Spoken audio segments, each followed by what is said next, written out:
Hello, welcome back to Out on That Line podcast. And as always, every year, we love to do us a little Grammys recap here on Out on the Line podcast. I'm Jeff with my co-host Alex. Alex, how you doing this week? Jeff, I'm feeling like a winner. I'm feeling like a winner, like all the nominees at the Grammys, except for the ones that didn't win. I bet they feel like shit. I don't feel like shit. I feel like a winner. But Jeff, how are you doing? I'm doing great. Now, I mean, I guess you could say there was a whole lot of losers at the Grammys this year. Interesting. Yeah, a whole lot of losers. Well, I did watch basically the whole show. How much of it were you able to catch? I definitely didn't. I wasn't able to watch the whole thing. I hit the highlights to make sure I didn't miss anything. Saw the Chaperone speech, which we'll get into. Saw the big awarding moments in some of the performances, and also Kanye apparently brought his naked wife, which I did not see, but apparently it happened. It happened, and then they got asked to leave, and apparently it got to a point where somebody with some authority at the place figured out, hey, they're not supposed to be here. Because I can't imagine you're working the door at the Grammys, working security there, and Kanye West rolls up and you tell him no, you can't give him the Grammys. You know what I mean? Well, especially if he's got a naked woman with him. That's such a genius tactic to be no sane, rational person would show up naked or with a naked person to a major awards show. They have to be invited here. Yeah. And also maybe a little bit of not my monkeys, not my circus. Maybe a little bit of that too. They're we're going to let it go through until somebody else makes it their problem. Yeah. Not my bird, not my bush. Yeah. They're not going to do classic Wire. They're not going to give a fuck when it's not their turn to give a fuck. Yeah. It almost worked, Kanye. It almost worked. I mean, it got everybody talking about it more than if he was probably just invited. So, very true. I guess good for him. Got what he wanted, some more attention.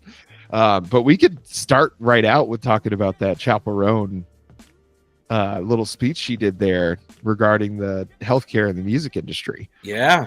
Because her first Grammy ever, and what was it for? Best New Artist or something was the one she won. Yeah. So she wins Best New Artist, kind of one of those big deal Grammys. There's a top 5 Grammys that are kind of the big ones to grab if you want to win them. She gets up there and she starts out the speech saying, I promised myself that whenever I won my first Grammy, that I would say this. And in my head, I'm just this could be going absolutely anywhere. Because her online presence has been a little bit chaotic, over the course of her rapid rise to fame, as I imagine anybody's would be, going from basically moderately famous person, had a decent little following of people that were really big fans of her music, to all of a sudden everybody on planet Earth knew who she was, setting records at Lollapalooza, at ACL for crowd size, just wild stuff. So she gets up there and she says, yeah, I promised myself that if I ever won a Grammy, I'd say this. And I was this could be some crazy delusional stuff that every 11-year-old tells themselves, and then yeah, I actually became a fireman. Look at me making my dreams come true, It's it could have been something crazy. And then she drops a heater on that room full of music executives, talking about the lack of healthcare for artists that are not getting promoted or paid well enough to afford it on their own. Just a masterclass in kind of working class solidarity. Focused it on musicians and artists, which it's the world she lives in. That's great. I think people looking at it as anything other than some good old fashioned working class solidarity, I think they missed the point. It's a scathing blistering to the music industry for its labor practices, which is a bold move on your first time up, but also good for her. Because the thing that I had the same thought process as you, where you were this could go in any number of directions, and she's got a reputation as an agent of chaos. I thought for sure in that moment she was going to grab the mic and be I always told myself when I get up here, I'd say this: I voted for Trump. That would have been crazy. And just watch geysers of blood shoot out of people's necks as their heads explode like scanners. Or like everybody in the room stands up and it's like, I did too, and I'm not ashamed. Oh, what's happening here? Yeah, just watching everyone around you. Yeah, just what a disaster. Which, come on, you know, some of them did. Oh, there's 100% of me believes that no matter what any of them say, the amount of money that they have, they're going to vote one way because none of the rest of the stuff is going to affect them. Yeah. Well, what do you say we start out with the best new artist category so we can go over the people that Chapel Roan beat to win that award? I also have the picks that you and I logged on the episode where we did our little predictions. Okay. Well, I will go ahead. Do you want to say who we said was going to win? You read the nominees and I'll say who was going to win. Yeah, and this one we've already obviously said who ended up winning, but the nominees were a pretty strong list this time. Benson Boone, Sabrina Carpenter, Doechii, Krungbin, Ray, who performed at the Grammys and was pretty incredible. Yeah. Chapel Roan, the winner, Shabuzi, and Teddy Swims were the nominees. And a super strong class, but unfortunately, there's like no real surprises here. We both enthusiastically picked Chapel Roan, and Chapel Roan did in fact win for, you know, her album took over the world. Pink Pony Club took over the world, performing with an actual pink pony. I mean, there's bits on bits on bits. It was always going to be Chapel Roan, and Chapel Roan it was. Yes, we did it. Now, Song of the Year. Do you have that? Do we have our picks logged for that? I do, yes. What were the Song of the Year choices? The Song of the Year choices were A Bar Song, Tipsy, Birds of a Feather, Die With a Smile, this is the Lady Gaga and Bruno Mars song, Fortnite, Good Luck Babe, Please, Please, Please, Not Like Us, and Texas Hold'em. Another strong roster. You had Birds of a Feather. You were pretty convinced that one was going to win. I said Not Like Us, and the winner is Not Like Us. You Lamar. won. Yes, Alex wins the pony for Song of the Year. The pink pony, baby. Congratulations, Alex. It feels so good. Now, Record of the Year, the nominees. Now and Then by the Beatles, Texas Hold'em by Beyonce, Espresso, Sabrina Carpenter, 360 by Charlie XCX, Birds of a Feather by Billie Eilish, Not Like Us by Kendrick Lamar, Good Luck Babe by Chapel Roan, and Fortnite by Taylor Swift. What was interesting is for this one, you and I both had the same joke, which was, what the is this Beatles song doing here? Wouldn't it be funny if that won? I think we were hoping in our hearts that we were going to get Not Like Us for Record of the Year, and by golly, we pulled it off. And wouldn't you know it, Not Like Us won Record of the Year. And then the big one, Album of the Year. New Blue Sun by Andre 3000. Just can't believe it was nominated. In the world. Cowboy Carter by Beyonce. Short and Sweet by Sabrina Carpenter. Brat from Charlie XCX. Jesse Volume 4 by Jacob Collier. Joke. Hit Me Hard and Soft, Billie Eilish. The Rise and Fall of a Midwest Princess by Chapel Roan. And The Tortured Poets Department by Taylor Swift. This Grammys in many ways was like a big sea change for the kind of artists we're going to see like really scoring going forward. But it also was a year in which Taylor Swift brought in a meager offering, one of her worst albums relative to the fact that, you know, like what's the worst form of cancer? It's all cancer. And at no point did I think like, oh, she's going to pull out the sneak win here, because there's just no way. There's just no way. And it was absolutely for Album of the Year. She and everybody else got smushed by Cowboy Carter, which I wanted, but I thought Brat would win, and you thought Brat would win. Yep. All right, that one, I was glad to see it happen. I was glad to see Beyonce finally take home Album of the Year. Now, I don't know if this was the album she did that necessarily deserved that title. This might have been like a Leo for, what was the movie? The Revenant. The Revenant. This might have been like that kind of moment, but great album. I'm pretty sure got stellar reviews from us. And not only did Taylor Swift not win a thing, she got skunked. Absolutely skunked at this award show. I think they were saying for the first time Like, it's in a year that she's released an album and been like nominated for a Grammy. This was the first time she didn't win one since like maybe the very beginning. So that's pretty satisfying. I like, Beyonce obviously getting her big moment. I do like that Not Like Us won Record of the Year. That's another storyline throughout the evening, was Not Like Us won 5 Grammys. Toronto was burning. Now, can you just try to put yourselves in the shoes of one Audrey Graham? Okay? Drake himself. Put yourself in his shoes and just imagine that a song that came out that was so powerful and took over the airwaves in such a extreme way that you basically were silenced for the remainder of a calendar year from the beginning of the summer. Okay? You're in those shoes.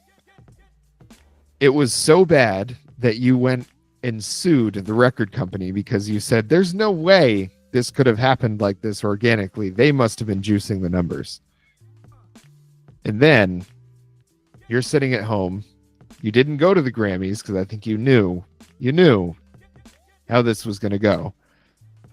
You see that diss song nominated several times for like the highest awards considered in the musical landscape, for whatever credence you want to give the Grammys or not. You saw Kendrick Lamar win in one night off of that song the same number of Grammys that you've won in your entire career. Oh, God, I didn't realize that statistic. Oh. Like, Kendrick's got like 20 something now, or maybe 20 on the nose or something, but like a lot. Drake has 5 total in his entire career. Five total. And that you might consider that too many. I don't know how down bad you can be, but it can't be worse than this right now. Well, the cherry on top, not only does it match his total, 5 Grammys for that song, as many as he's had in his career. Wild statistic. Wasn't aware of that. On top of that all, yes, the song is about you. Yes, it was embarrassing. Yes, he ripped your heart out of your chest like Mortal Kombat and showed it to you before he fucking juiced it. He crushed it. The song, which is also probably going to be almost definitely going to be performed at the Super Bowl. This song is about you being a PDF file, yeah, as they say. Certified lover boy, certified PDF file. Trying to strike a chord, and it's probably A minor. He got the entire music world to sing that part along with him. Dead. Drake, deader than dead. Go open up a Baskin Robbins and dye your hair and shave your beard. It's over. It's done. You can't come back from this. Yeah. Well, you go from the Grammys and watching that all go down to then knowing in just a week's time from the Grammys, he's going to be performing that song to the single largest TV audience of any event in the entire calendar year. Like, just wild stuff. Incredible. As soon as you hear that, da, da, da, da, I might pee my pants, man. Hey, what if he just saves it for last? And like Drake is like, oh, okay, thank God they told him he couldn't perform it. He just turns and looks into the camera. Fuck you. Da, da, da, da. I have to bleep so much this episode. Oh, that'd be so good. Oh yeah, that was very satisfying to see him continue to win. Overall, though, at the Grammys, like, the performances were pretty excellent. So they had Doechii crushed it. She sure Doechii also won Best Rap Album. That was that was a little bit out of nowhere. Like, I don't know if you saw Cardi B like presenting that award or like saw a video of it, but she like gasped, like was very surprised that won. When she opened up the envelope, she's like, it was a stacked roster in Best New Artist. Mm-hmm. And I would contend, and a snob might be like, that's a ridiculous statement. I would contend you could have given that to Doechii. Chapel Roan was always, God help anyone that was running up against Chapel Roan, but Doechii did that kind of quality of work. So you love to see her get recognized in another category. It's an important category for her right out of the gate with a mixtape. Pretty good. Pretty happy for Doechii. What would your guess be for who won the best rock album, Alex? I know who won best rock album. I know who won best rock album. Yeah, so the nominees: Happiness Bastards by the Black Crowes, Romance by Fontaines DC, excellent. Saviors by Green Day, excellent. Tank by Idols, excellent. Dark Matter by Pearl Jam, Hackney Diamonds by the Rolling Stones, and No Name by Jack White. And Hackney Diamonds was the winner. Just Grammys being out of touch. As good as they did with the other stuff, they just dropped the ball every time with this. Just wind whistling through a mummy, just rattling husks, getting up there and acting like they're still 22-year-old men. Yeah. I don't think so, guys. And that Beatles song won the best rock song. It sure did. Yeah. After all that, where we were like, a fucking stupid Beatles song. Yeah. Then it wins. Yeah. Just, you know what? Do you think any of those celebrities are like, I was there at the 2025 Grammys when the Beatles won a Grammy? Like, it's like, who gives a shit now, you know? I went outside and walked into traffic that day. Yeah. Like, what was the best rock songs? Oh, the Black Keys, Beautiful People, Broken Man by St. Vincent. I guess that won best rock song, actually. What was it that Beatles song won? Because it was definitely something. We bust our nut too soon, making fun of the Beatles. Best rock performance was the Beatles. Even worse, because that was AI assisted. Yeah, trash. Yikes. Absolute trash. But yeah, that's some great moments from the Grammys. Some very deserving winners. Great performances. Some questionable decisions, as usual, in the rock categories, and probably some other ones if you dig in pretty deep there. But if you have any thoughts, comments, opinions about the Grammys, and you disagree with maybe some of our opinions about the Grammys, like maybe you weren't happy about how much we gloated that Taylor Swift didn't win a Grammy, there's always next time, Taylor. Don't worry. You'll get them next time for sure. And Alex, do you have any other final thoughts about that awards show? I got a lot of final thoughts, a lot of final fantasies, a lot of Final Fantasy VI. I don't even know if that's a good one. But one of the best. One of the best? Well, it appears that I have impeccable taste in things of which I know nothing. But I may not know art, but I know what I like. And there's only really one place where you can find us, where we'll wax poetic so beautifully. You know, they say that the most beautiful juxtaposition of words in the English language, cellar door. Isn't that nice? I like to think that a close second is youtube.com/c/out on that line. Folks, it's the height of class. It's the epitome of too muchery. We are opulent, we are moisturized, we are in our lane, and we are thriving, and we're putting out new content all the time. But if we're going to put out, you have to pick up what we're putting down. And to do that, you need to be subscribed. You need to make sure that the bell is on so you get notifications when we drop new stuff. You have to like the videos. It's quite affirming and quite helpful. But the most helpful thing that you can do for the algorithm, for our continued success, for more magical, mystical moments in 2025 and beyond, what you absolutely must do is leave a comment. Get into a comment fight with someone else in the comments. They say something innocuous, you throw something at them, they hurl back an absolute barb at you, and it just starts to fester. You know you can't walk away. You got to work in the morning. You have 1,000 other things. You could be folding laundry. You could be making your lunch for tomorrow. You could just be staring into the eyes of a beloved pet, spending your time doing that. No, except somebody tried to get one over on you on the internet, on a YouTube channel, and now you're having a full-on comment war. with this person and you wish you could meet them and you've given them a face in your mind's eye and you would do anything to defeat them. So you sit there sweating bullets trying to come up with a pithy reply, but the conversation is taken off. More people are dogpiling. You're going to lose you. He's going to lose the original antagonist. He's the belle of the ball right now. He's a hot take factory and the people in the comments are going batty. You really can't afford to lose a situation like that. So the best advice I have to you is to sharpen your skills with the best. And that's us at youtube.com/C/ out on that line. Thank you, Alex. Until next time.